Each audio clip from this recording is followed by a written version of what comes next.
Berikutnya ya kita akan ada kajian bersama Ustadz Salim Alvila. Baik, Bapak Ibu sudah siap untuk mendapatkan kajian-kajian yang luar biasa? Siap nggak? Insya Allah ya. Baik, Bapak Ibu dan para hadirin, mari bersama-sama kita sambut kajian bersama Ustadz Salim Salim Alvila. Alvila. Aplaus yang luar biasa Bapak Ibu semua. Silakan.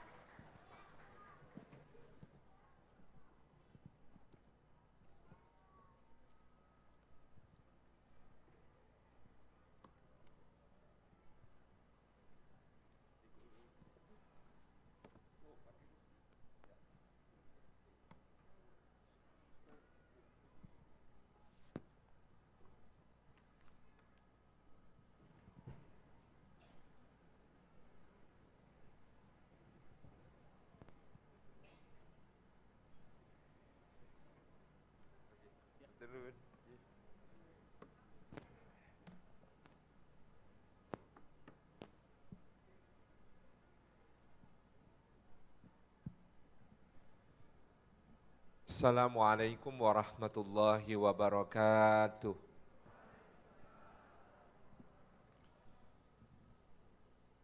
Alhamdulillahi rabbil alamin wa bihi nasta'inu ala umurid dunya waddin. Wassalatu wassalamu ala asrafil anbiya'i wal mursalin Sayyidina wa maulana Muhammadin wa ala alihi wa ashabihi ajma'in wa man tabi'ahum bi ihsanin ila yaumiddin. Asyhadu an la ilaha illallah al-malikul haqqul mubin wa asyhadu anna Muhammadan abduhu wa rasuluh sadiqul wa'dil amin. Hadaratul afadil, hadaratul mukarramin yang kita takdimi Bapak kita semua, Bapak Zainuri beserta keluarga, beserta seluruh jajaran pimpinan perusahaan, Board of Management, dan seluruh rekan-rekan, karyawan dan keluarga besar yang berhimpun pada kesempatan malam hari ini di Yogyakarta. Ahlan wa sahlan wa marhaban. Kami meskipun tentu secara pribadi saja tidak berhak mewakili orang Jogja, mengucapkan selamat datang dan mudah-mudahan kunjungan ke Yogyakarta menorehkan kenangan yang penuh dengan pemaknaan. Barakallahu fikum ajma'in. Bapak Ibu yang dirahmati Allah, puji syukur kehadirat Allah. Pada malam hari ini kita dihimpun bersama-sama untuk berbincang-bincang, tentu saja yang ringan-ringan semata. Dipesankan oleh beliau Bapak Zainuri agar kami bicara tentang bagaimana kita bisa menjadi seorang Indonesia, seorang Muslim, dan mungkin bagi yang bersuku Jawa juga sepenuhnya sebagai seorang Jawa. Adapun yang kita lihat di Jawa pada hari ini adalah sebuah warisan dakwah yang pernah diterakan dalam perjalanan sejarah. Islam mengenal futuhat atau konsep pembebasan. Yang konsep futuhat ini jika dikaji akan meruntuhkan tuduhan-tuduhan kaum orientalis yang sering mengatakan Islam disebarkan dengan pedang atau dengan kekerasan atau dengan peperangan. Misalnya konsep futuhat itu Allah letakkan dalam Al-Quran, salah satunya di surat Al-Fath. Pada ayat pertama surat Al-Fath Allah mengatakan inna fatahna laka fatham mubina. Sesungguhnya kami wahai Muhammad sallallahu alaihi wasallam telah membukakan untukmu suatu kemenangan yang gilang gemilang. Semua mufassir sepakat ayat ini turun bukan tentang sebuah peperangan, tetapi justru tentang sebuah perdamaian, yaitu peristiwa yang disebut sebagai Sulhul Hudaybiyah atau Perjanjian Hudaybiyah. Terjadi pada tahun ke-6 Hijriyah, di mana Rasulullah SAW hendak melaksanakan ibadah umrah pada bulan Dzulqa'dah untuk menyambut pula bulan haji di bulan berikutnya. Tetapi rombongan Nabi SAW yang berjumlah 1.500 orang itu, bahasa haji furoda kemarin tidak dapat visa. Sehingga tertahan di luar kota Makkah, tidak diizinkan orang-orang kafir Quraisy untuk memasuki kota Makkah dan menjalankan manasik sesuai dengan yang harus ditunaikan. Singkat cerita, upaya diplomasi, Rasulullah mengirim Sayyidina Utsman untuk melobi Quraisy agar mengizinkan mereka masuk kota dan menunaikan manasik. Tetapi justru Sayyidina Utsman ditawan oleh orang-orang Quraisy. Demikian pula Quraisy silih berganti mengirimkan utusan sampai berjumlah 6 untuk membujuk dan mengintimidasi Rasulullah SAW dan para sahabat agar segera pulang ke Madinah. Karena masuknya Rasulullah ke Mekah di tahun ke-6 itu bagi orang-orang Quraisy dianggap akan menjadi presiden kekalahan.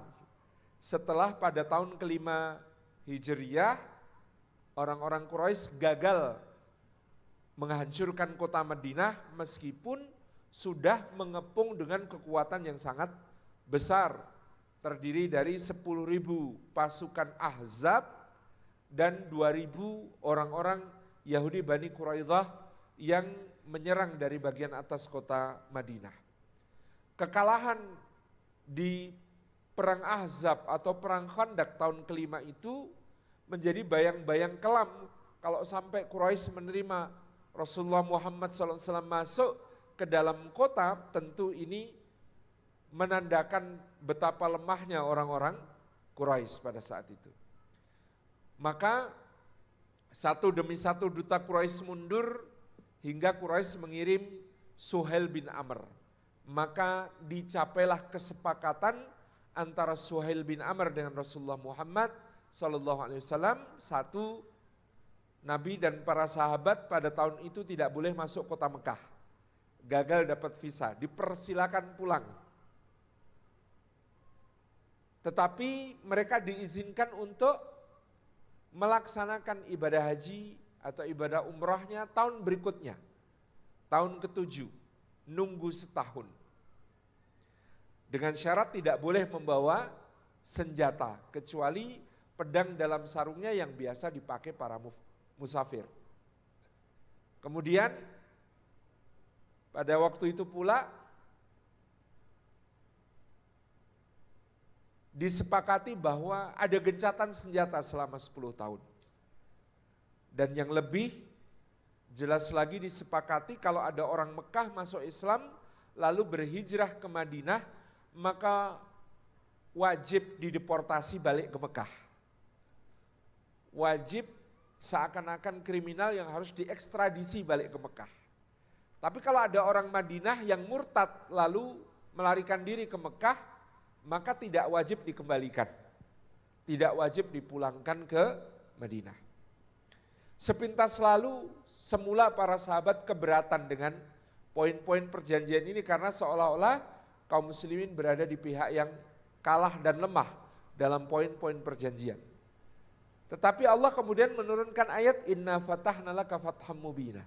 Sesungguhnya kami wahai Muhammad SAW telah membukakan untukmu pintu kemenangan yang gilang gemilang melalui perjanjian damai ini. Hal ini kita bisa hitung, Bapak Ibu yang dirahmati Allah, dari yang pertama berubahlah pandangan orang Arab tentang kedudukan Mekah dan Madinah. Semula Mekah dianggap yang legitimate, yang sah, Madinah itu tidak sah. Tapi ketika Mekah mengajak duduk bersama dalam perjanjian damai, mensepakati dan menandatangani, menstempel perjanjian itu, meratifikasinya, maka berarti Mekah mengakui Madinah itu punya legal standing yang sah. Dan semua bisa dibuktikan menjadi futuhat, pembebasan dan kemenangan yang gilang-gemilang dengan cara menghitung begini.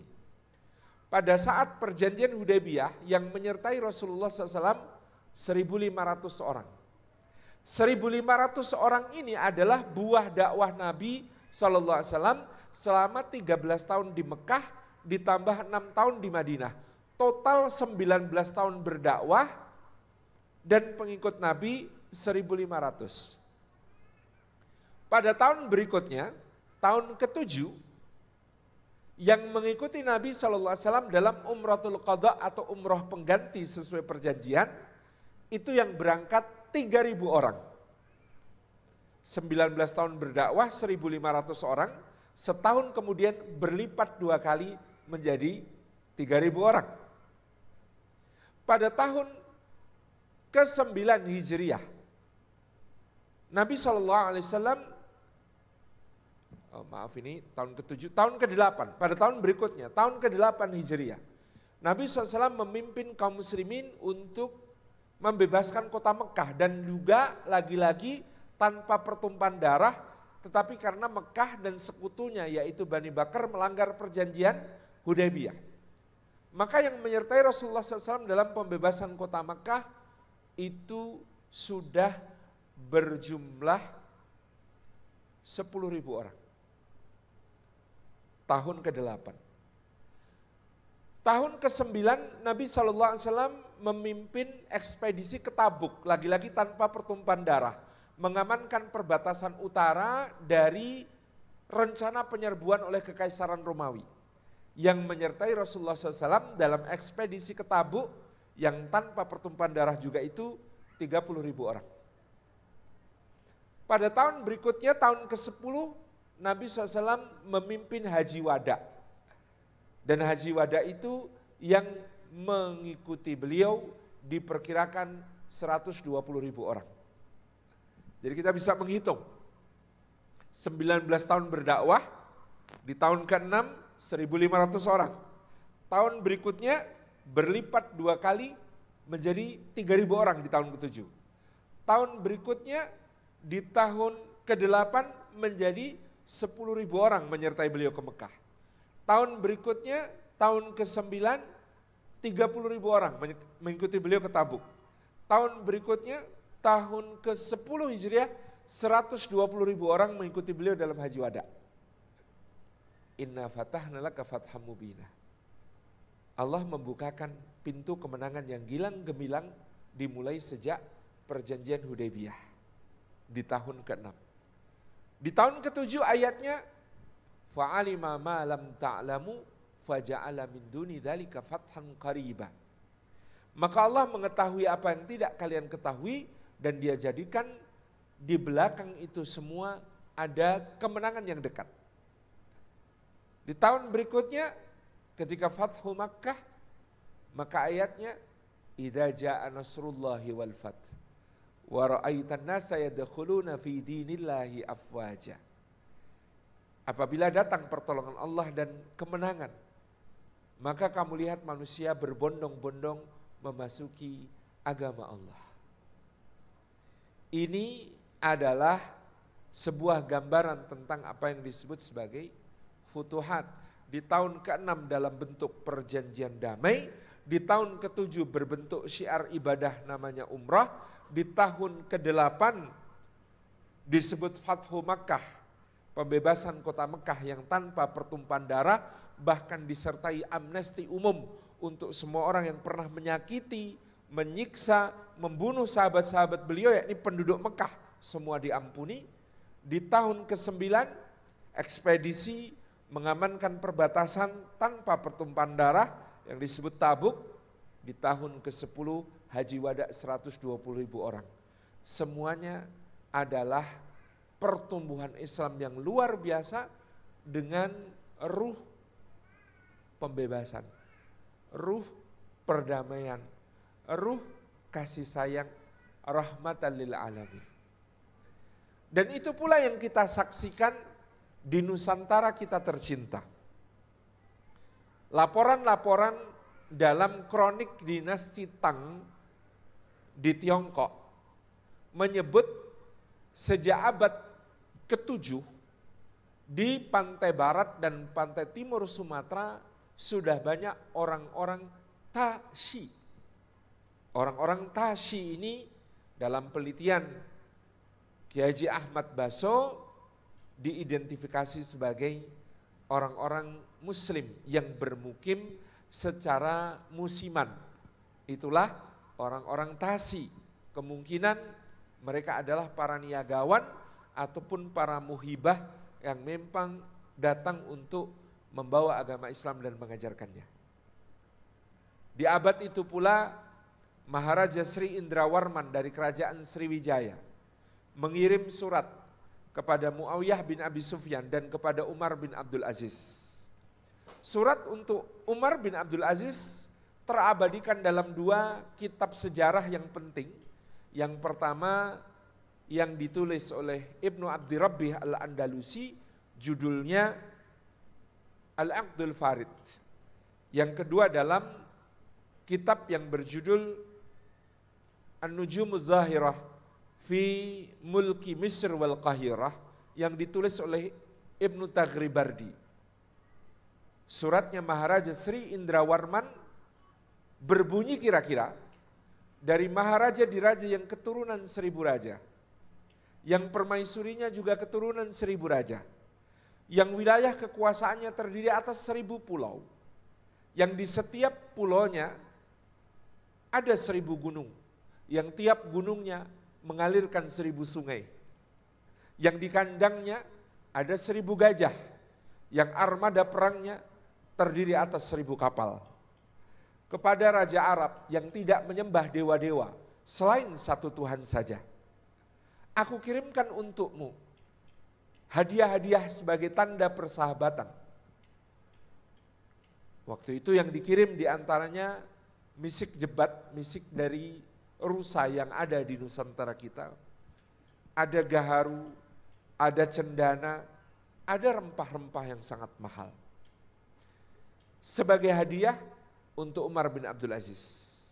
Kemudian disertai permohonan, kirimkanlah untukku seorang yang bisa mengajarkan agamamu kepadaku. Pengiriman muhibah da'i oleh Umar bin Abdul Aziz terkonfirmasi dalam kronik dinasti Tang, di mana disebutkan bahwa Raja Arab mengirim untuk Raja Silifosi. Kata Silifosi merujuk kepada Sriwijaya. Dikirimkan seorang mu'alim, guru agama, disertai 2 orang jariyah atau pelayan, yang satu berkulit putih, yang satu berkulit hitam.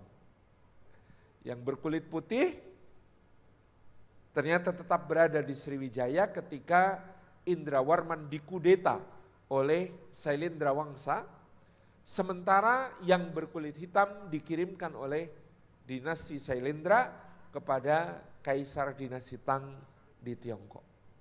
Ini mengkonfirmasi hadirnya Islam sejak abad pertama Hijriyah di Nusantara kita tercinta.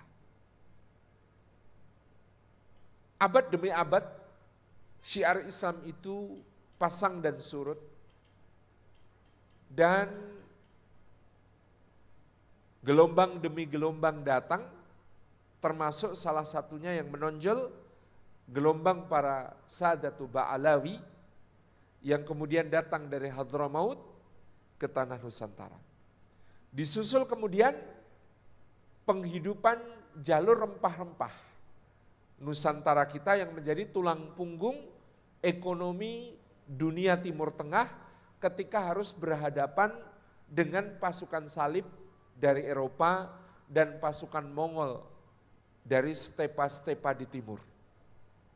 Untuk menghadapi para invasi penjajah-penjajah, baik pasukan salib dari Eropa maupun pasukan Tartar atau pasukan Mongol ini, dunia Islam di Timur Tengah membutuhkan biaya yang sangat besar.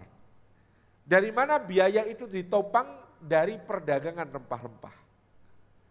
Maka hiduplah jalur pelayaran Nusantara kita dari abad ke-11 sampai abad ke-16 menjadi jalur rempah-rempah yang sangat kaya. Maka Kolano Muhammad Naqi, seorang yang berasal dari Baghdad, demikian menurut riwayat turun-temurun, datang ke bumi rempah-rempah dan kemudian menjadi sultan pertama di Tidore. Sebagaimana kemudian beberapa dekade setelahnya, kalau di Tidore ini pada tahun 1053 sudah hadir muhibah-muhibah dari negeri Baghdad untuk mengamankan jalur rempah-rempah. Di masa berikutnya Raja Ternate juga datang dari negeri Baghdad, membawa syiar Islam, kemudian sampai ke jazirah-jazirah lain. Misalnya Gaus Abdurrahman di Tanah Lombok yang telah hadir pada abad ke-12. Maka di ujung utara Pulau Sumatera berdiri Serambi Makkah, kerajaan Samudra Pasai, yang kemudian menjadi pengaman jalur perdagangan rempah-rempah sekaligus pusat syiar dan dakwah Islam yang akan bertahan sampai 3 abad kemudian.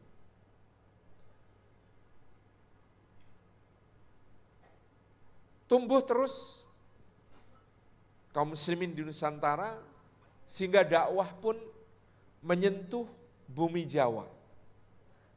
Negeri yang sejak dahulu paling padat penduduk dan telah disebut oleh Claudius Ptolemeus sebagai Jabadiu, Jawa Dwipa, disebut Jawa Dwipa atau Pulau Jawa. Kata Jawa konon berasal dari kata Jawa Wud Dwipa. Kata Jawa Wud artinya padi-padian. Sejak dahulu bumi Jawa menghasilkan padi-padian sebagai sumber makanan yang paling mudah diolah dan menjadi bahan ekspor yang sangat berharga. Sementara Sumatera dikenal sebagai Suwarna Dwipa, negeri emas. Konon karena sejak sebelum Masehi negeri Suwarna Dwipa, Sumatera ini menjadi pengekspor bahan-bahan rempah berharga sangat mahal, yang salah satu konsumennya adalah negeri Mesir. Jadi dari penelitian tentang mumi-mumi para Fir'aun Mesir, didapatkan bahwa Fir'aun itu ketika dimumifikasi, organ-organ dalamnya dikeluarkan dan sebagai pengganti diisi dengan bahan yang hanya tumbuh di Pulau Sumatera, yaitu barus. Maka kita mengenal sebagai kapur barus. Jadi kalau mau dimumi itu otak dikeluarkan, ya, diambil dengan pipa kecil ya dari sini, kemudian isi perut juga dikeluarkan. Nah, untuk mengganti isi badannya Fir'aun-Fir'aun terkaya ini hanya satu bahan yang ditemukan, yaitu kapur barus. Dahulu kapal-kapal mengangkut kapur barus ini dari pelabuhan Barus di sebelah barat Sumatera menuju ke negeri Mesir. Dan para pedagang kapur barus ini ketika menyerahkan barang dagangannya di Mesir, mereka tidak mau dibayar kecuali dengan emas. Pada masa puncak, misalnya di masa Fir'aun terkaya, Seti, itu diperkirakan 1 kilogram barus dibayar dengan 1 kilogram emas. Sehingga Pulau Sumatera meskipun pada zaman itu bukan pulau penambangan emas, menjadi pulau yang kaya emas. Karena apa? Karena emas-emas itu berasal dari Afrika, dari Mesir, sebagai bahan tukar untuk barus yang mereka angkut ke sana. Maka budaya emas di Suwarnadwipa kita kenal sangat kental. Pakaian adat dari Lampung ke Sumatera Selatan, ke Bengkulu, ke Jambi, ke Riau, ke Sumatera Barat, ke Sumatera Utara, sampai ke Aceh, semuanya mengandung pernak-pernik emas yang sangat meriah. Suwarnadwipa. Tentu kita tidak boleh melupakan pada sekitar awal abad ke-14 tahun 1300-an, datanglah seorang musafir agung ke Samudra Pasai, namanya Ibnu Batutah, yang berasal dari Maghrib, dari Maroko. Ibnu Batutah menulis tentang negeri yang didatanginya, Somotroh.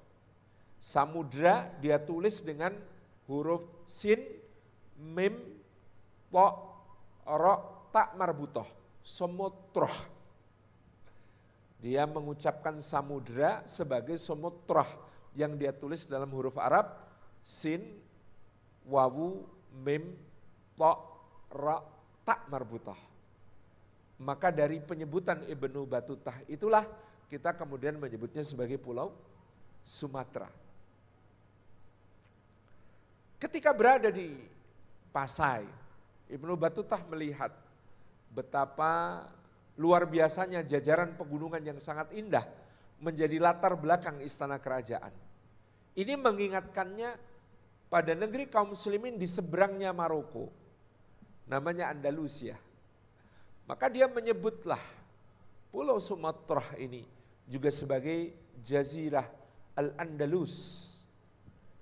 Maka orang Sumatera kemudian menyebutnya sebagai Andalas.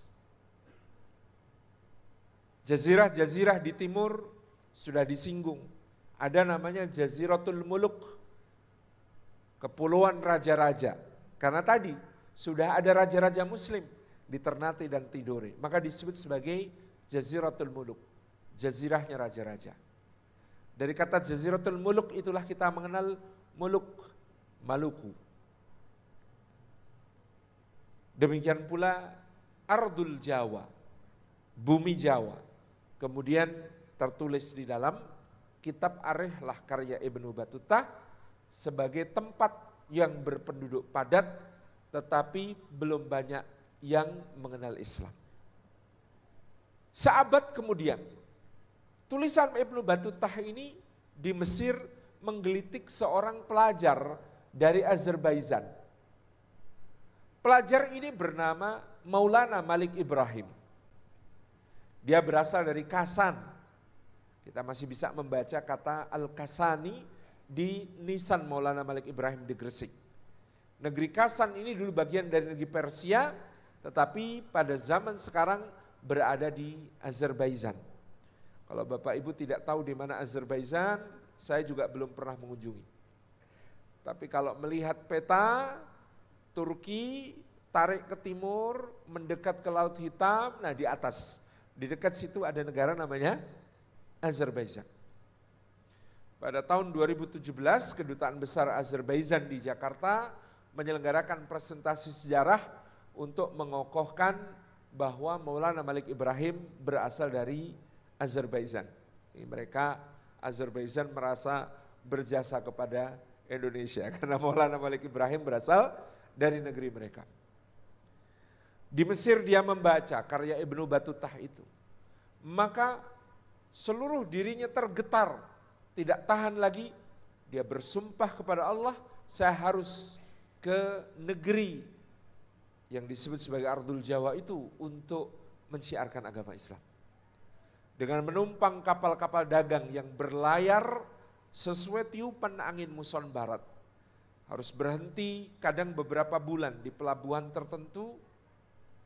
Dia terus mengarah ke timur sampai akhirnya tiba di pelabuhan utama kerajaan Majapahit pada masa itu, yaitu Pelabuhan Gresik. Di Pelabuhan Gresik itulah dia turun dan kemudian mendapati negara Majapahit yang sedang porak-poranda karena perang saudara. Disebut Perang Paragreg pada tahun 1402 sampai 1403 antara Wikramawardhana di Majapahit Barat melawan Bre Wirabumi di Majapahit Timur. Majapahit Barat mengambil ibu kota di Trowulan di Mojokerto, Majapahit Timur mengambil ibu kota di wilayah yang hari ini disebut sebagai Belambangan atau Banyuwangi.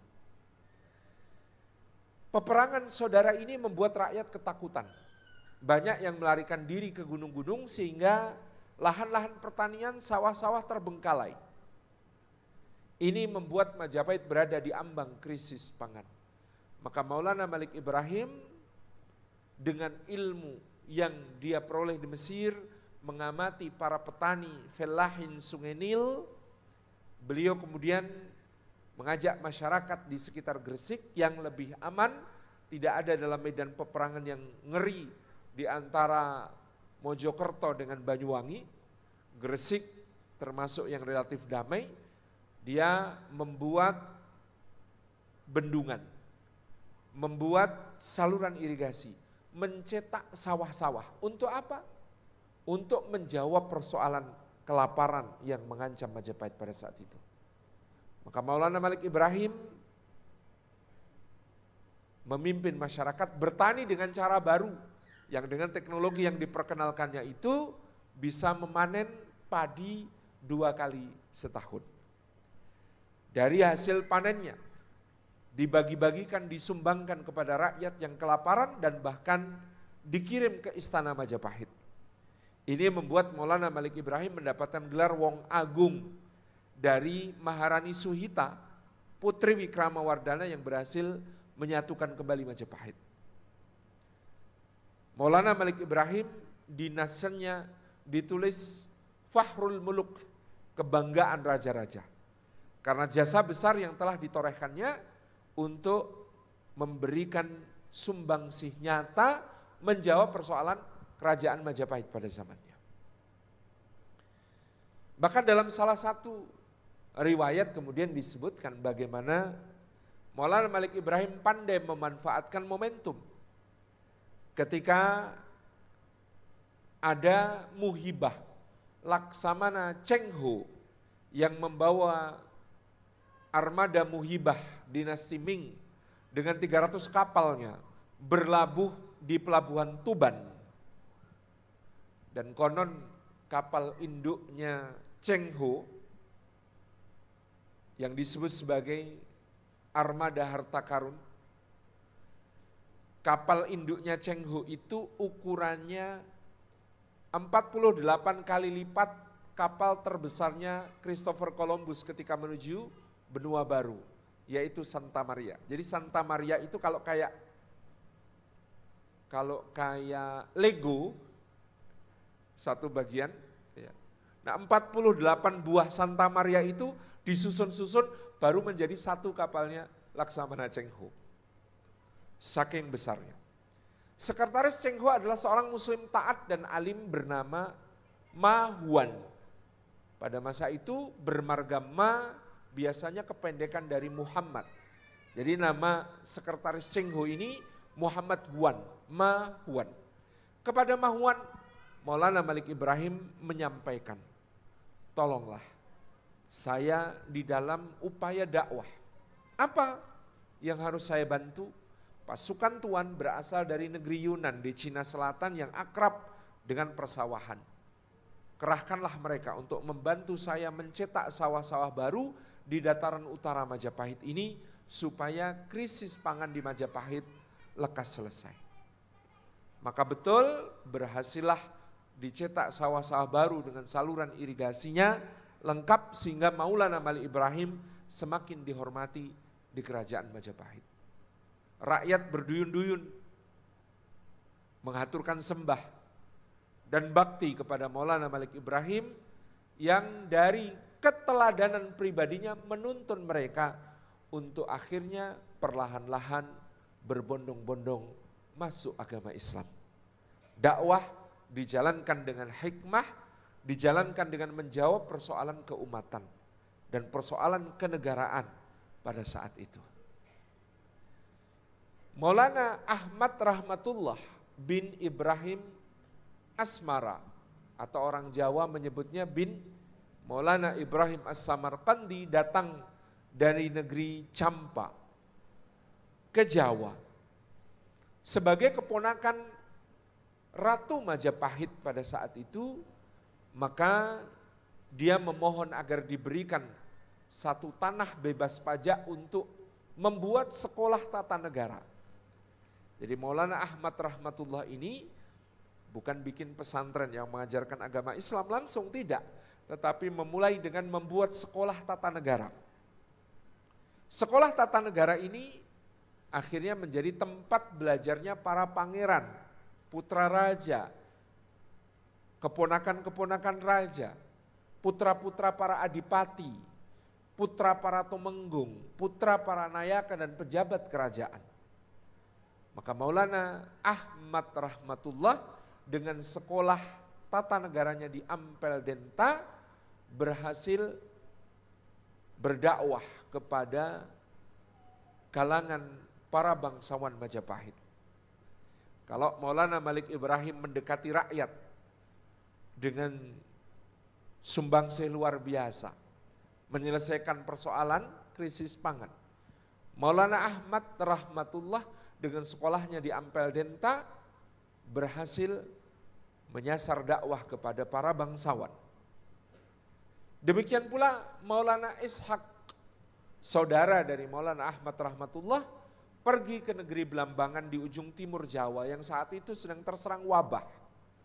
Sebagai orang yang mengerti ilmu tibbun nabawi, kedokteran ala Nabi, beliau berhasil menangani wabah tersebut dengan baik, berhasil memulihkan stabilitas kerajaan yang nyaris lumpuh karena wabah, menyembuhkan masyarakat yang semula pagi sakit, sore mati, sore sakit, pagi mati, dan bahkan berhasil mengobati putri dari kerajaan di Belambangan yang bernama Dewi Sekardadu. Akhirnya dia diambil menantu oleh raja, menjadi menantu kerajaan, dan nanti dari rahim istrinya lahir Raden Paku yang lalu dibuang ke laut oleh orang-orang yang dengki kepada Maulana Ishak dan keluarganya. Menjadi Joko Samudro ketika ditemukan oleh Nyai Ageng Pinatih dari Gresik. Dikirim belajar ke Pasai bertemu dengan ayahandanya Maulana Ishak. Kemudian diberi nama Ainul Yaqin, pulang ke Jawa, melanjutkan dakwah Maulana Malik Ibrahim di Gresik, mengambil tempat di Giri Kedaton yang kemudian dikenali sebagai Sunan Giri. Pamannya yang ada di Ampel Denta juga dikenal sebagai Sunan Ampel. Sementara sepupu-sepupunya, Makdum Ibrahim dikenal sebagai Sunan Bonang, berdakwah di Tuban. Qasim dikenal sebagai Sunan Derajat, berdakwah di Lamongan. Pantai utara Jawa perlahan-lahan berubah menjadi pusat-pusat Islam. Demikian pula seorang yang berasal dari Baitul Maqdis atau Palestina, namanya Maulana Usman Haji, datang bersama putranya yang masih kecil, namanya Said Ja'far Shadiq. Usman Haji seorang panglima militer yang sangat tangguh. Maka begitu sampai di Majapahit dia diminta untuk menjadi military trainer, instruktur militer. Dan keberadaan Usman Haji sebagai instruktur militer ini dikonfirmasi di dalam sejarah dalam Watu Renggong. Sejarah dalam Watu Renggong adalah kitab catatan sejarah dari dinasti Kresna Kepakisan di kerajaan Gelgel di Karangasem, Bali. Disebutkan bagaimana Raja Bali datang seba ke Majapahit sebagai raja bawahan ketika pulang dia dihadiahi 100 prajurit terbaik Majapahit. 100 prajurit terbaik Majapahit yang dianugerahkan kepada Raja Bali ini dalam sejarah dalam Waturenggong disebut Nyama Selam. Semuanya Nyama Selam. Nyama artinya saudara, Selam artinya Islam. 100 prajurit terbaik Majapahit itu beragama Islam dan menjadi muslim pertama di Bali. Menjadi pasukan utama kerajaan di Gelgel pada saat itu. Usman Haji yang menjadi military trainer, putranya diperintahkan berdakwah ke pantai utara bagian tengah. Di sebuah tanah yang sangat menghormati sapi. Karena pada waktu itu beragama Hindu mereka sangat memuliakan sapi. Maka Ja'far Shadiq membeli sapi terbesar di daerah itu. Diikat di halaman rumah. Sapi yang paling besar, punuknya besar, tinggi dan gagah. Maka rakyat bertanya-tanya apa yang dilakukan Ja'far Shadiq kepada sapi ini. Apakah dia akan menyembelihnya untuk menyakiti hati kami? Berkumpul berduyun-duyun orang kemudian mengelilingi rumah. Ja'far Shadiq ingin tahu apa yang dilakukannya kepada sapi itu. Ja'far Shadiq keluar ketika orang berkumpul semakin banyak dan berkata, tuan-tuan mungkin bertanya kenapa saya membeli sapi. Karena saya sangat menyukai sapi. Sebab di dalam Al-Quran surat yang paling panjang mengandung hukum-hukum yang paling lengkap adalah surat yang berjudul sapi. Al-Baqarah. Kalau tuan-tuan ingin dengar cerita tentang sapi di dalam Al-Quran, silahkan datang besok. Maka esok harinya yang datang berduyun-duyun jauh lebih banyak. Dan Ja'far Shadiq dengan selalu cerdas mengakhiri ceritanya pada saat paling asik. Pada saat paling menarik, sambungannya silahkan datang besok. Maka semakin berduyun-duyun orang datang. Dan akhirnya semua menerima dakwahnya menjadi orang-orang Islam. Menghormati keyakinan lama, seni arsitektur lama, Ja'far Shadiq membangun masjid. Masjid itu diberi nama dengan masjid dari tanah kelahirannya. Masjid Al-Aqsa. Diberi menara yang sangat khas seperti candi Hindu. Dan kota tempat Ja'far Shadiq berdakwah diberi nama dengan kota kelahirannya. Kota kelahirannya Yerusalem zaman itu dikenal sebagai kota Al-Quds.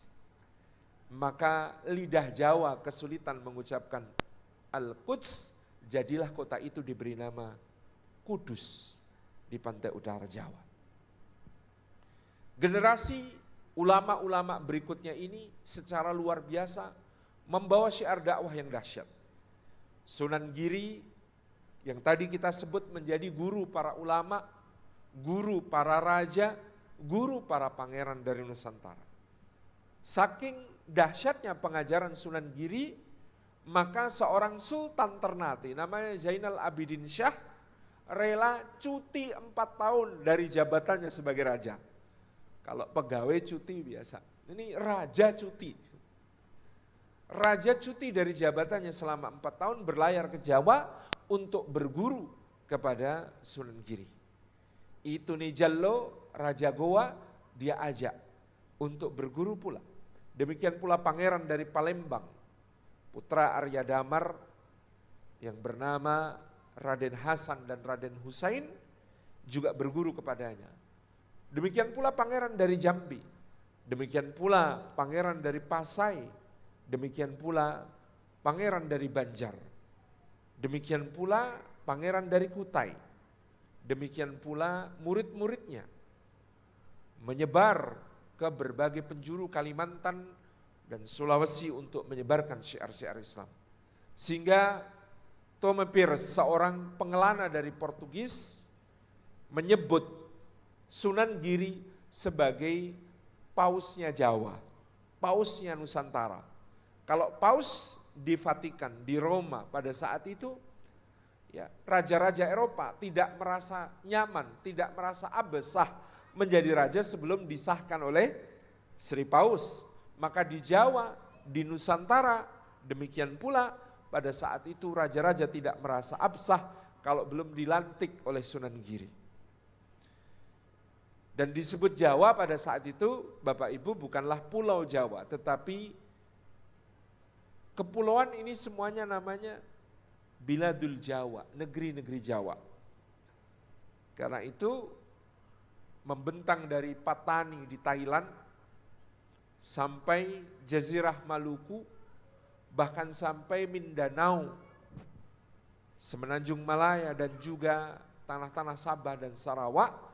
Pada saat itu semuanya disebut sebagai Biladul Jawa, negeri-negeri Jawa. Ulama-ulama yang berasal dari Nusantara di Makkah disebut sebagai Al-Ashabul Jawiyin, ulama-ulama negeri Jawa. Pengaruh dakwah yang lebih dahsyat kemudian terjadi ketika murid Sunan Bonang bernama Raden Said, atau dalam riwayat lain Raden Syahid, putra Adipati Wiluwatikta di Tuban, mengembangkan strategi dakwah merasuk ke pedalaman.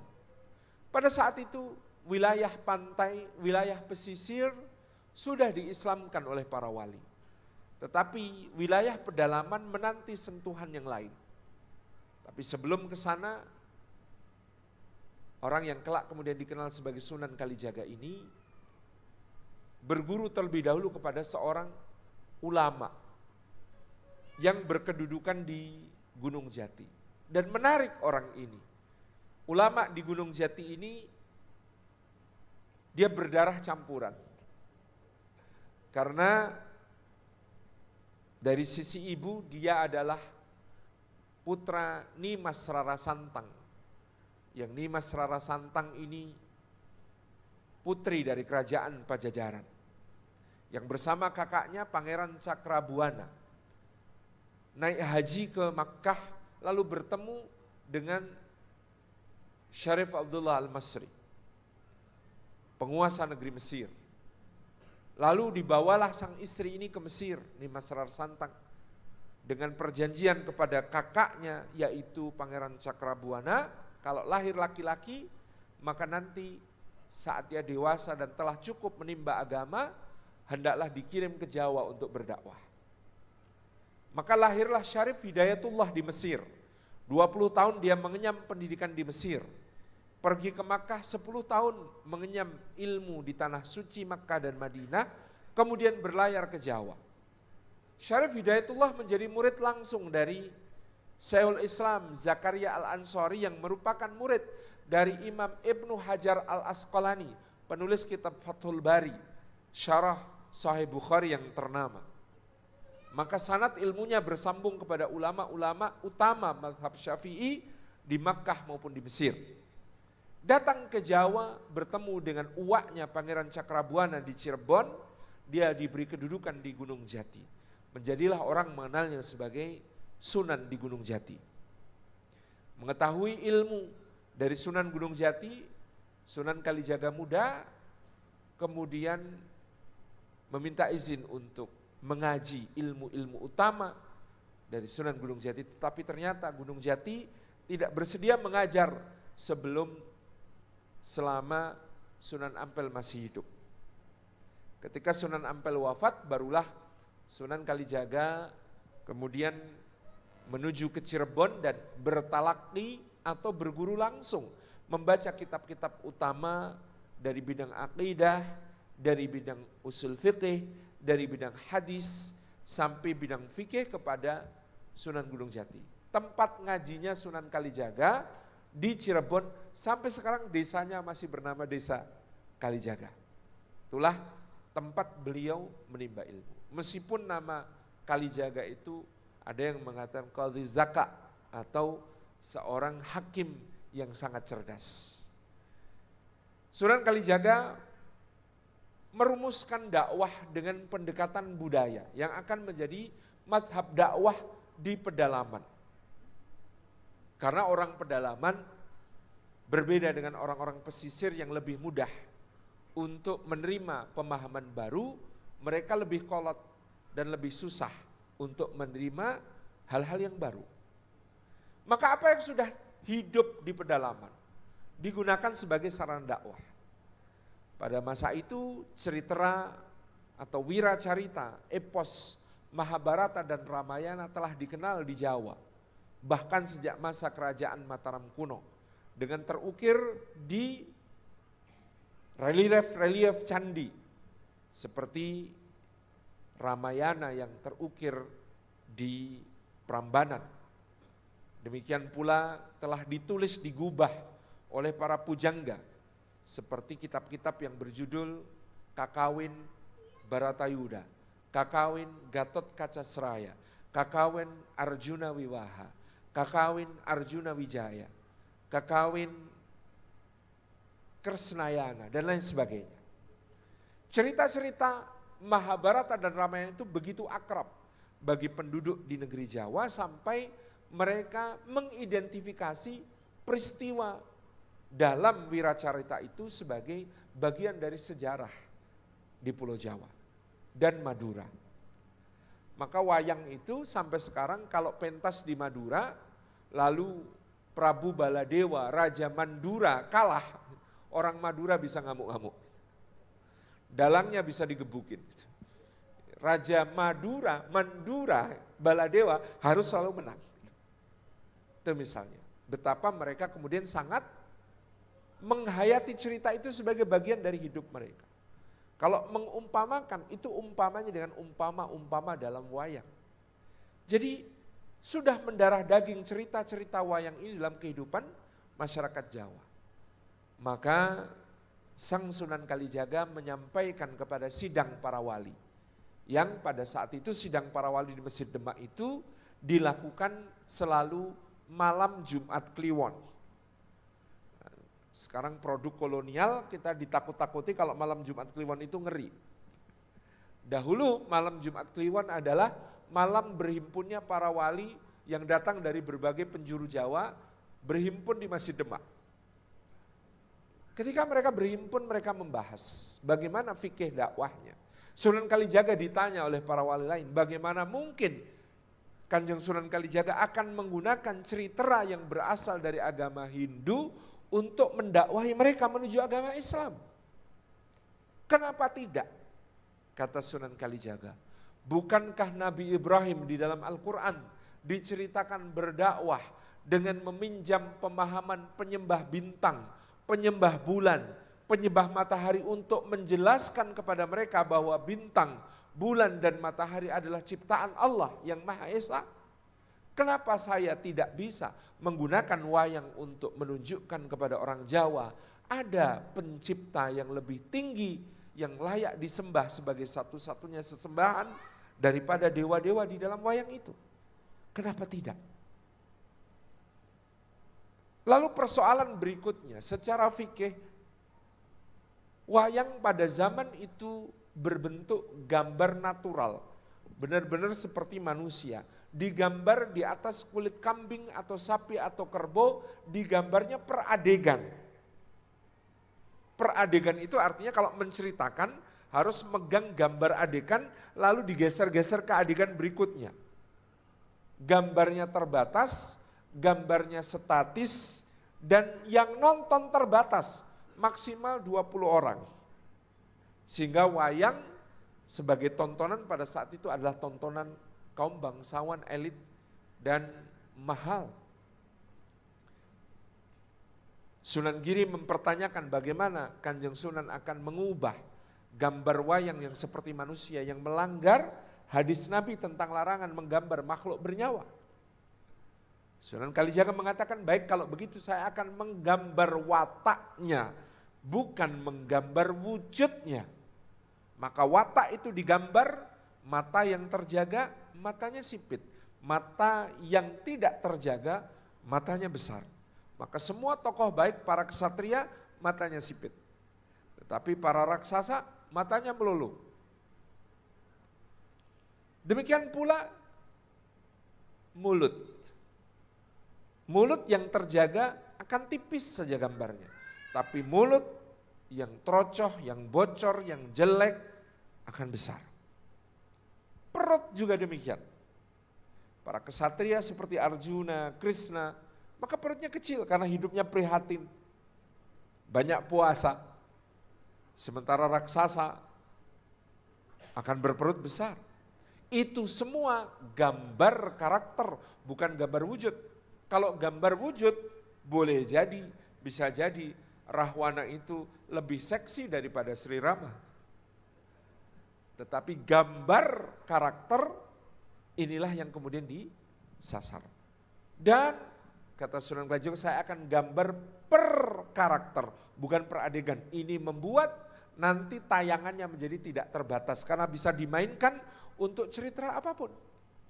Semua wayang itu. Maka tidak ada makhluk bernyawa yang seperti wayang. Kan katanya Arjuna ganteng, tapi coba lihat wayang kulit Jawa Arjunanya. Kalau itu muncul dalam wujud manusia, serem. Tangannya Arjuna wayang itu sampai melebihi pertengahan betis. Kalau ada orang ganteng tangannya melebihi betis, seram. Perut yang sekecil itu, bahu yang selebar itu, rambut yang seperti itu, kalau dalam wujud nyata mengerikan. Maka tidak ada manusia yang seperti wayang dan tidak ada wayang yang seperti manusia. Itu secara fikih. Maka Sunan Kalijaga menggubah cerita wayang baru. Bagaimana kemudian dewa-dewa tidak lagi disakralkan, tetapi dewa-dewa pun bisa bersalah, bisa khilaf. Mereka hanya manusia di tingkatan yang tinggi. Sementara mereka semua mengakui ada yang maha pencipta, ada sesembahan tunggal. Maka lakon yang dimainkan Sunan Kalijaga disebut sebagai lakon Jamus Kalimosoto, Kalimatus Syahadatain, di mana kemudian orang berduyun-duyun nonton. Kalau mau nonton harus bayar. Bayarnya pakai melafatkan kalimat asyhadu alla ilaha illallah wa asyhadu anna muhammadar rasulullah, sehingga terjadilah islamisasi massal di Jawa dengan dakwah yang dilakukan oleh Sunan Kalijaga. Nonton pertunjukannya, mereka memahami makna kalimat syahadatain itu. Melalui berbagai perlambang disusunlah dakwah di Jawa. Dari alat bertani ada namanya pacul. Pacul itu terdiri dari 3 bagian. Yang tajam disebut paculnya, yang bagian menyambungkan dengan tangkai disebut bawaknya, tangkainya disebut turannya. Maka orang Jawa diajar untuk memaknai semuanya dalam rangka menghamba kepada Allah. Pacul, ngipatake godo kang muncul, mengalahkan semua godaan. Bawa obaing awak salat melaksanakan ibadah. Turan ndedonga marang pangeran, berdoa kepada Allah Subhanahu wa ta'ala. Demikian pula wuluku, itu ada 7 bagian. Yang kemudian semua dimaknai sebagai falsafah kehidupan dalam rangka beribadah kepada Allah. Dikarang tetembangan yang mudah dihafal untuk memahamkan tentang hakikat kehidupan. Zikir digubah dalam pemahaman yang baik, sehingga kemudian orang Jawa mewarisi Kidung rumeksa ing wengi, padahal maknanya adalah zikir malam sebelum tidur. Islam dalam tangan Sunan Kalijaga mengalami satu fase dakwah yang begitu lentur, fleksibel dan lembut, merasuk ke dalam jati diri orang Jawa. Orang Jawa tidak merasa ditaklukkan oleh Islam. Orang Jawa merasa mereka menerima Islam dengan lapang dada. Demikian itu pula kehati-hatian para wali di dalam berdakwah. Seperti sidang para wali yang terjadi pada suatu ketika membahas usulan dari beberapa adipati kepada Raden Patah yang telah menjadi penguasa di Demak, untuk bagaimana para adipati pesisir bersatu padu menggempur Majapahit untuk menyempurnakan dakwah. Para wali, terutama Sunan Kalijaga mengatakan tidak. Jangan gegabah, jangan demikian caranya. Karena sesungguhnya orang Jawa sangat kita fahami memuliakan orang tua dan memuliakan leluhur. Raden Patah berdarah Majapahit, dia seorang pangeran Majapahit. Kalau sampai Raden Patah menyerbu ke Majapahit, maka orang Jawa tidak akan pernah mau masuk Islam. Kenapa? Karena akan menganggap Islam sebagai agamanya anak durhaka. Sabar, tetap berdakwah dengan penuh hikmah dan kelembutan, tanpa kekerasan dan tanpa perang. Sampai tiba waktunya. Kapan tiba waktunya? Allah yang akan membukakan jalan. Betul, maka pada tahun 1478 dikenal dengan sengkalan Serno ilang kertaning bumi. Serno 0, ilang 0, kertaning 4, bumi 1. Dibaca dari belakang 1400, tahun 1400 Saka. Yang bertepatan dengan tahun 1478, Majapahit mengalami huru-hara.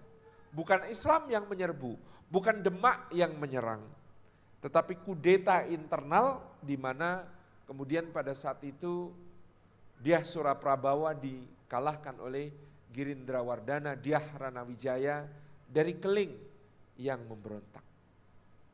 Penguasa Majapahit berganti, maka Demak tetap mengambil jalan dakwah damai.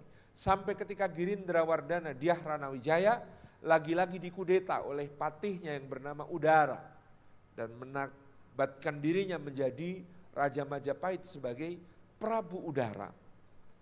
Maka Prabu Udara tidak seperti Dyah Ranawijaya yang bersahabat, berpolitik, mengakomodasi, dilambangkan dengan pusaka Majapahit yang diberi nama Kiai Condong Campur. Jadi kalau ada penyebutan keris di dalam babat tanah Jawi itu biasanya metafor. Pada saat Girindrawardana Dyah Ranawijaya memerintah, maka pusaka utama Majapahit adalah Kiai Condong Campur. Condong cenderung, campur memadukan. Cenderung untuk memadukan. Kalau dalam kerajaan Majapahit ada agama namanya Siwa Buddha yang merupakan sinkretisme dari ajaran Siwa Hindu dan agama Buddha. Dyah Ranawijaya sempat berharap agama Islam bisa diambil saripatinya, disatukan dengan dua agama itu menjadi satu agama tunggal untuk menyatukan rakyat. Dalam babat diceritakan Condong Campur dilawan oleh Kiai Sabu Inten. Sabu Inten, keris Kiai Sabu Inten, sabuk kita tahu, Inten berlian. Kalau sabuknya saja berlian berarti kaya raya. Babat sedang memberi perumpamaan tentang para adipati pesisir yang kaya raya dari perdagangan di pelabuhan-pelabuhannya. Jadi tentu para adipati pesisir menentang politik mencampur adukkan agama yang digagas Girindrawardana. Tetapi ketika Girindrawardana kemudian dikudeta oleh Prabu Udara, Prabu Udara mengambil kebijakan yang agresif kepada kaum muslimin di masanya tahun 1503. Girindrawardana Dyah Ranawijaya, Prabu Udara menyerang Giri Kedaton, pesantren Sunan Giri. Sehingga dalam babat diceritakan Sunan Giri yang sedang menulis karena serbuan tentara Majapahit di bawah Prabu Udara ini menjadi marah. Beliau melemparkan penanya ke udara, berubah menjadi keris Kiai Kolomunyeng, menghancurkan pasukan Majapahit. Tentu ini lagi-lagi metafor. Jadi kalau ada yang mencari, wah itu pusakanya Sunan Giri berarti hebat sekali, Kolomunyeng. Bisa menghancurkan pasukan besar yang mengepung Giri Kedaton. Kalam munyeng, kalam ucapan, munyeng membuat pusing. Kolam munyeng, kolam pena tulisan, munyeng membuat bingung. Maka sebenarnya babat hendak memberikan perumpamaan bahwa Sunan Giri ini seorang yang menulis ataupun bicara kepada pasukan Majapahit yang pembicaraan dan surat beliau membuat pasukan Majapahit kebingungan dan bahkan saling menyerang satu sama lain. Karena Babad ditulis oleh Wangsa Mataram Islam, yang Sunan Giri adalah leluhur mereka dari jalur Raden Ayu atau Nyai Ageng Sabinah Ibunda Panembahan Senopati, maka dinasti Mataram tentu menjaga kemuliaan leluhur. Jangan sampai terkesan Sunan Giri ini provokator ulung, sehingga dituliskan dengan metafor keris Kiai Kolomunyeng dalam Babad, di mana kemudian sejak itulah Demak kemudian memaklumkan perang kepada Prabu Udara, penguasa yang mengkudeta dinasti Shah Majapahit, sehingga rakyat berduyun-duyun membela dan mengikuti Raden Patah, tidak membela Prabu Udara. Jadilah kemudian pusaka yang diceritakan dibuat oleh adik ipar Sunan Kalijaga, Empu Supo Mandrangi, namanya Kanjeng Kiai Sengkelat, dari kata sengkeling ati atau kemarahan rakyat yang sudah memuncak kepada Majapahit yang penguasanya semakin jauh dari memakmurkan rakyat dan penuh tingkah yang agresif menyengsarakan. Maka rakyat Majapahit berbondong-bondong mengikuti Raden Patah yang bergaris darah Majapahit masuk agama Islam. Inilah versi yang banyak didukung oleh para sejarawan tentang bagaimana kemudian penduduk Jawa berbondong-bondong memasuki agama Islam dalam dakwah yang penuh hikmah dari para wali. Dari situ tumbuh Kesultanan Demak dalam 3 generasi, digantikan Kesultanan Pajang dalam 2 generasi, lalu berdirilah Kesultanan Mataram Islam di pedalaman Jawa yang berpusat di Kota Gede pertama-tama pada saat itu sampai generasi ketiga, yaitu Sultan Agung Hanyokrokusumo di Mataram. Sultan Agung berusaha menyatukan seluruh Jawa dalam makna politik militer maupun dalam makna dakwah dan kebudayaan. Maka tahun 1633 Sultan Agung menggabungkan kalender pesisir dan kalender pedalaman. Orang-orang di pesisir sudah menggunakan kalender Hijriyah berdasarkan perhitungan bulan. Sementara orang-orang di pedalaman masih menggunakan kalender Saka yang berdasarkan perhitungan matahari, selisih 78 tahun dengan tahun Masehi. Maka angka tahunnya dilanjutkan 1555 dilanjutkan menjadi 1556 bertepatan dengan tahun 1633 itu, tetapi perhitungan bulan-bulannya bukan lagi bulan-bulan yang berdasar matahari melainkan berdasar bulan.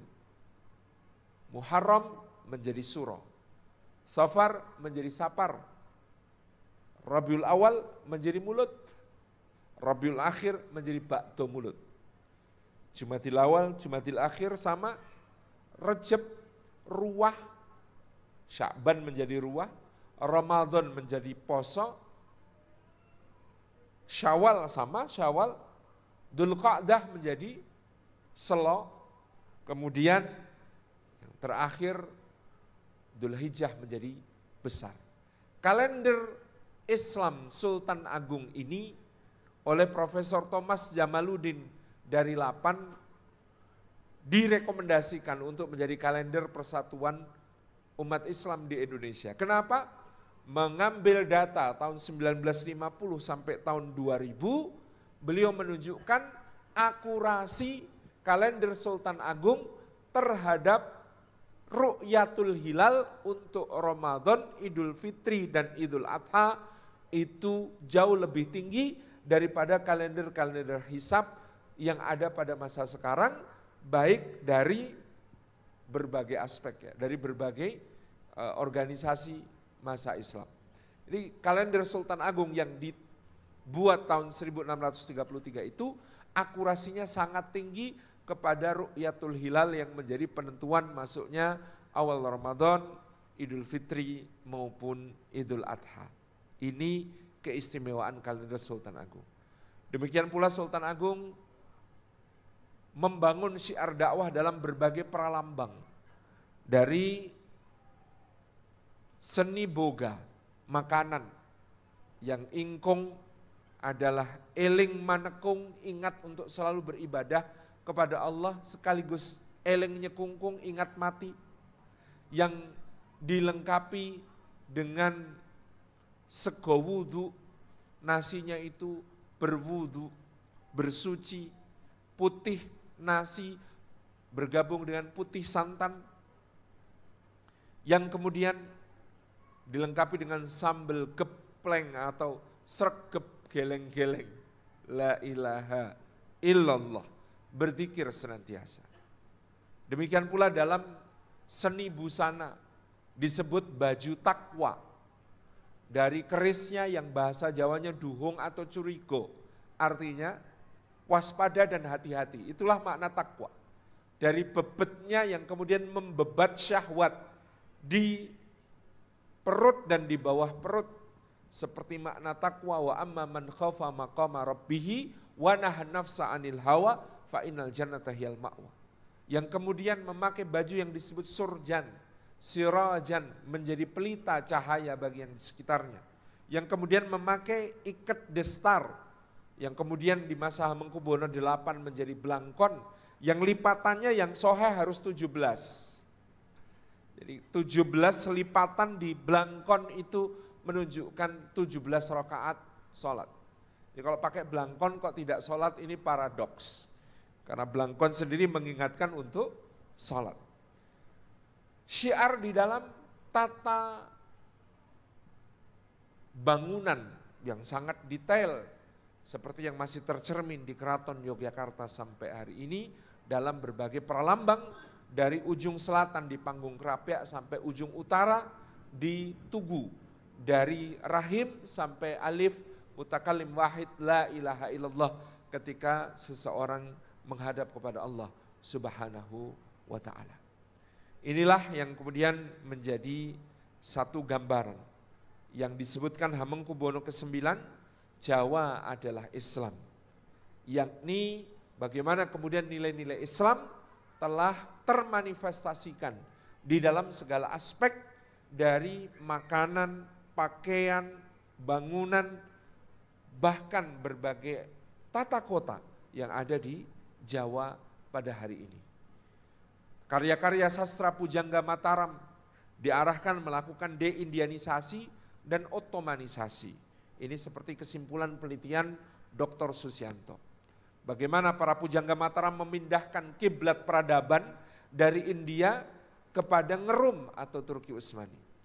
Demikian pula penelitiannya Profesor Nancy K. Florida, dari 750.000 halaman naskah yang beliau teliti di kesusastraan Jawa yang berwarna atau bercorak Hindu dan Buddha hanya 10%, itu pun dalam bentuk wayang yang sudah diislamisasi.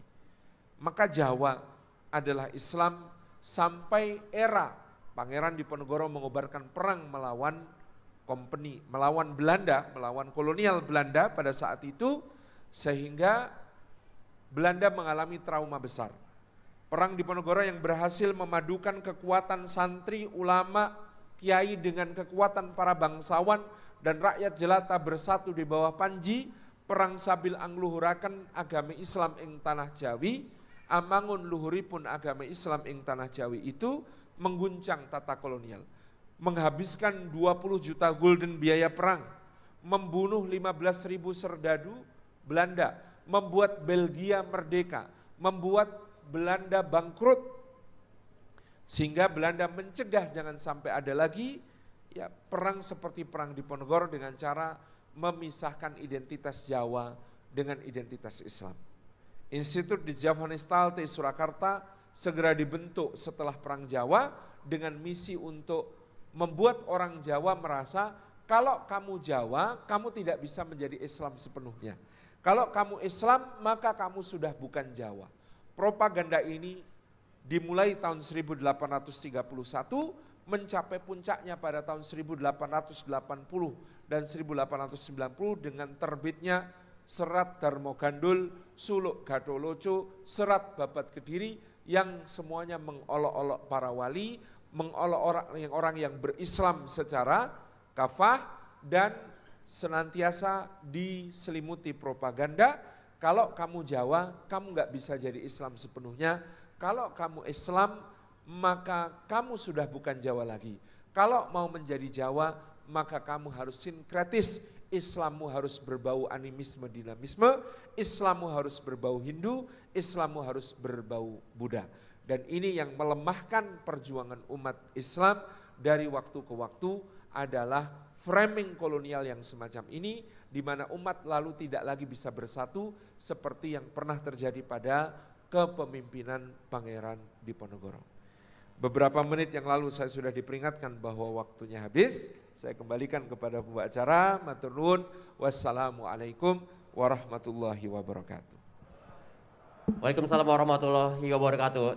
Terima kasih Ustadz Salim. Dan kita akan ada sesi tanya jawab ya selama 5 menit. Jadi mohon Ustadz Salim berkenan. Untuk Bapak Ibu Mas Mbak ya, monggo boleh acungkan tangan ya, sebut nama, domisili dan pertanyaannya apa. Nanti insya Allah akan dijawab oleh Ustadz Salim. Yuk silakan. Boleh Ibu berdiri? Ya. Assalamualaikum warahmatullahi wabarakatuh. Waalaikumsalam warahmatullahi wabarakatuh. Nama saya Rara Ustadz, izin bertanya.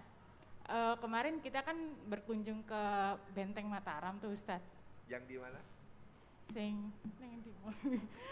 Dekat masjid. Yang dekat masjid, yang dekat Sendang Kaku. Oh, Sendang di Kota Gede. Okay. Dari sepanjang benteng sampai ke dalam itu ada ornamen-ornamen yang bentuknya segitiga.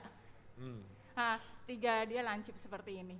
Saya sudah coba bertanya dengan guide-nya, tapi mereka belum bisa menjawab gitu. Kebetulan ada Ustadz, qadarullah ada Ustadz, jadi saya ingin bertanya, itu apa ya Ustadz gitu? Dia dengan 3 lancip seperti itu maknanya apa? Baik, J. Suwun Ustadz. Assalamualaikum warahmatullahi wabarakatuh. Waalaikumsalam warahmatullahi wabarakatuh. Jadi yang masih tersisa di Kota Gede itu Cepuri. Cepuri itu benteng dalam. Adapun Baluwarti atau benteng luar Kota Gede ini sudah hancur. Baluwarti Kota Gede itu kalau sekarang kita kemarin ada rekonstruksi dari Balai Arkeologi, itu kira-kira luasnya Kecamatan Kota Gede, Kecamatan Banguntapan, ditambah beberapa desa di luarnya. Jadi dulu Kota Gede sebagai ibu kota Kesultanan Mataram Islam itu besar sekali. Kalau yang tersisa sekarang itu Benteng Cepuri. Benteng Cepuri itu benteng dalam keraton, bukan Baluwarti atau benteng luar keraton. Nah, dalam kisah yang terkenal di Babat Tanah Jawi, Benteng Baluwarti itu dulu dibangun Panembahan Senopati atas nasihat Sunan Kalijaga. Kamu pemimpin yang baik tapi sayang kamu sombong. Oh, saya sombong bagaimana Kanjeng Sunan? Karena kamu bikin rumah tapi tidak dikasih pagar. Itu namanya sombong. Oh, apa yang harus saya lakukan? Orang tawakal kepada Gusti Allah itu harus disertai ikhtiar. Seperti hadis, ikatlah untamu kemudian tawakallah. Jadi ada orang datang ke masjid, untanya dibiarkan terus masuk masjid. Rasulullah tanya, kenapa kamu tidak ikat untamu? Oh, saya tawakal ya Rasulullah. Kemudian Rasulullah mengatakan, ikat untamu dulu kemudian tawakallah. Nah, ini diambil sebagai dalil oleh Sunan Kalijaga untuk menunjukkan kepada Panembahan Senopati, kamu harus tawakal itu maksimal, yaitu dengan ikhtiar dulu, bangun benteng kemudian tawakal. Kalau kamu diserbu oleh musuh, ya kamu sudah punya benteng. Itu yang dinasihatkan.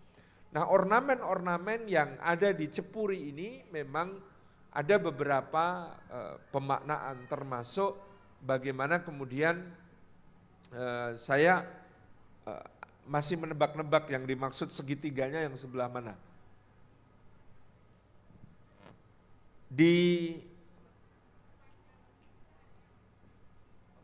Oh iya, nggih. Jadi ornamen ini pada umumnya di Kesultanan Mataram biasanya diambil dari ron kluweh, daun kluweh. Maka daun kluweh itu nanti akan ada di mustoko masjid, akan ada di gerbang-gerbang, akan ada di berbagai ornamen seperti bahkan nanti ke mebel-mebel, lemari-lemari, itu ada yang kemudian diambil dari pola daun kluweh. Nah, ron kluweh ini menunjukkan kaluwihan. Kul innal fadla biyadillah. Katakanlah bahwa sesungguhnya segala kaluwihan, segala keutamaan itu ada di tangan Allah, dianugerahkan kepada siapapun yang dikendakinya. Nah, ron kluweh yang kemudian berbentuk seperti ini, nah ini tegak ke atas untuk menyimbolkan tadi penghambaan kepada Allah Subhanahu wa ta'ala semata-mata, dengan menunjukkan bahwa siapa yang menghamba kepada Allah, maka dia justru akan menjadi yang paling utama. Jadi karena kemuliaan dan keutamaan itu milik Allah, semakin seseorang itu menghamba kepada Gusti Allah, semakin dia akan mendapatkan keutamaan-keutamaan. Jadi pola khas dari Kesultanan Mataram adalah ron kluweh atau daun kluweh. Makanya kalau rakyat itu tabu menanam kluweh di depan rumah. Maksudnya sebenarnya bukan terlarang menanam kluweh di depan rumah, meskipun secara teknis kenapa tidak boleh nanam kluweh di depan rumah? Karena kalau ada motor atau mobil diparkir bisa kejatuhan. Tetapi yang dimaksud ajarannya adalah kalau nanam kluweh kok jangan di depan rumah, itu maksudnya apa? Jangan suka pamer keluwian. Jangan suka pamer kaluwihan. Nanti kalau ada musibah biasanya disuruh memasak sayur lodeh keluweh. Maksudnya apa? Berbagilah keluweh, berbagilah kaluwian dengan tetangga. Kalau sedang ada musibah, maka bukan itu ya tidak langsung secara langsung dimaknai. Kalau masak kluweh pasti bisa tolak bala. Tolak balanya karena apa? Karena berbagi, karena sedekah kepada sesama, maka itu menolak bala atau musibah. Maka sayur kluweh, lodeh kluweh berbagi kepada sesama. Jadi pola utamanya ron kluweh atau daun kluweh. Wallahu a'lam bishawab. Baik, terima kasih banyak Ustadz Salim untuk jawabannya ya. Dan karena keterbatasan waktu, mohon maklum ya Bapak Ibu, Mas Bapak para hadirin, kita hanya membuka sesi untuk satu penanya saja. Baik, Bapak Ibu dan para hadirin, acara berikutnya adalah pemberian cenderamata. Untuk itu kami undang Bapak Muhammad Zainuri, dimohon on stage dan berkenan memberikan cenderamata kepada Ustadz Salim Al-Filah. Sambil aplaus yang luar biasa pada Ustadz Salim Al-Filah atas paparan yang luar biasa, sangat menginspirasi kita semua ya Bapak Ibu hadirin pada malam hari ini.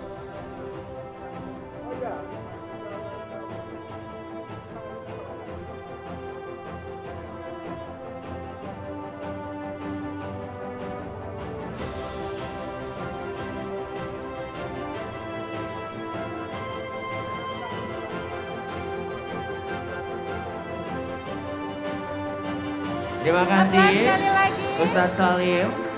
Mudah-mudahan berkenan menerima cenderamata dari Bapak Muhammad Zainuri selaku Direktur Utama PT Catur Alam Perkasa.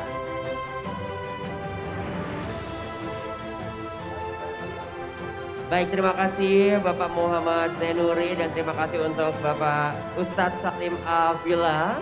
Terima kasih banyak untuk tauziahnya ya, menambah literasi kita tentang Mataram Islam. Betul. Baik ya Bapak Ibu dan juga anak-anak sekalian.